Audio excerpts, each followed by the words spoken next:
Hi everyone, my name is Sarah Beth, and I just finished reading After She Wrote Him by Sulari Gentill.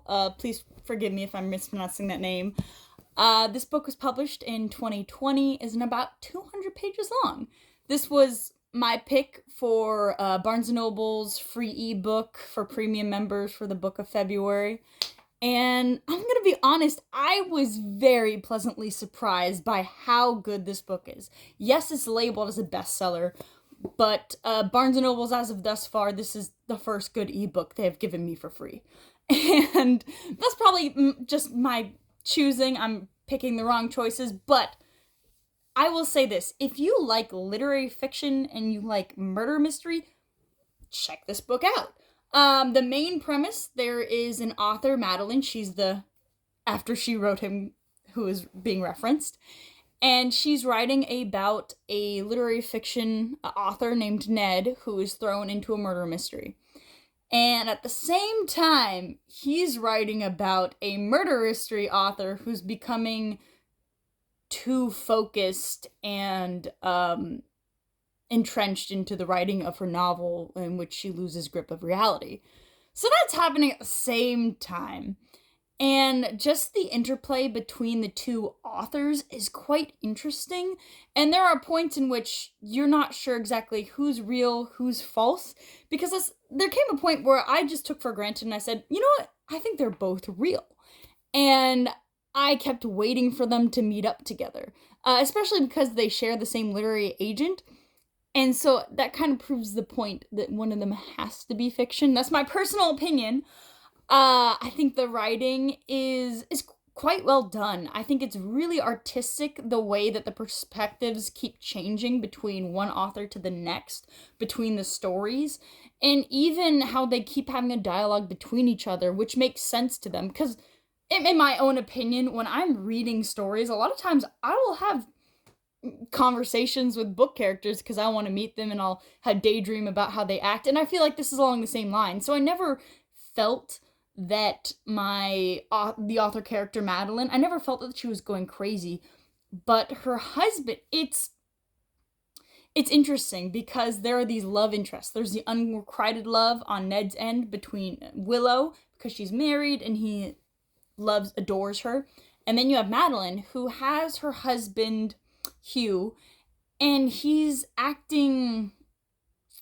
begins acting a little bit with frustration and kind of tosses her aside in a way that you wonder what's going on. I will say there was a plot twist that occurred, and for the longest time I kept screaming at Madeline. Literally, I was talking while reading the book saying, it's really obvious what this is, even though you don't want to state it out loud. I'm not going to ruin it, but personally I thought that was maybe a little bit too on the nose.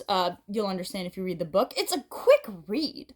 It's only 200 pages, and I mean that in the simplest terms. I read it course of one day, wasn't even pushing for it, and the writing, like I said, is quite stellar, because I think that there's just so much ingenuity in the way that this is written, because it explores the tropes of both genres, honestly, but mostly the murder mystery, because she says, oh, I have to propel the plot here, I'm going to torture him.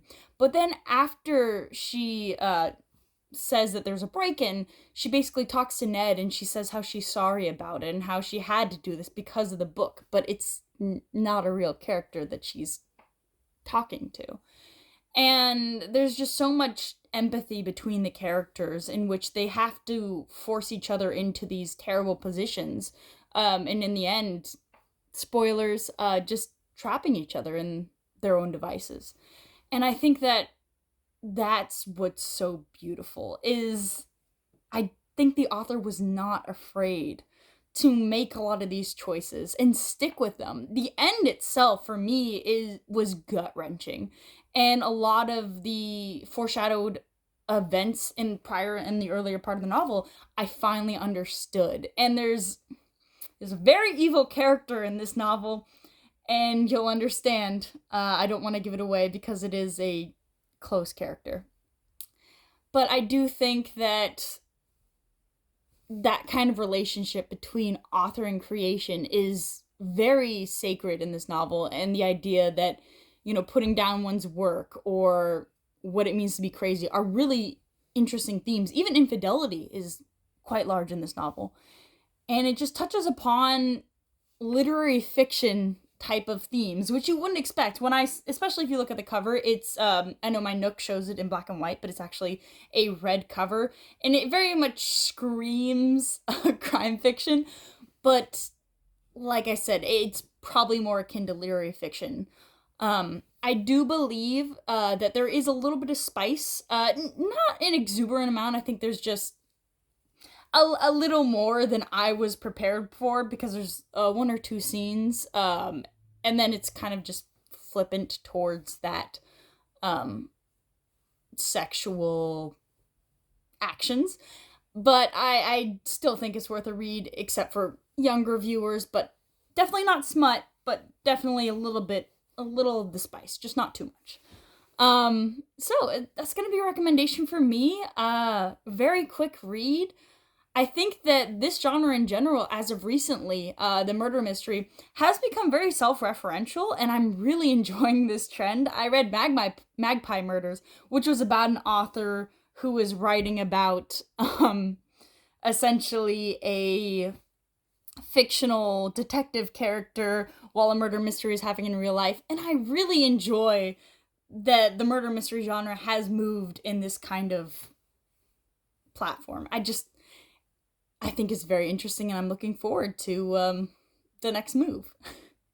Well, so my recommendation, if you enjoy this, probably Magpie Murders. That was also quite good murder mystery. And have a good one.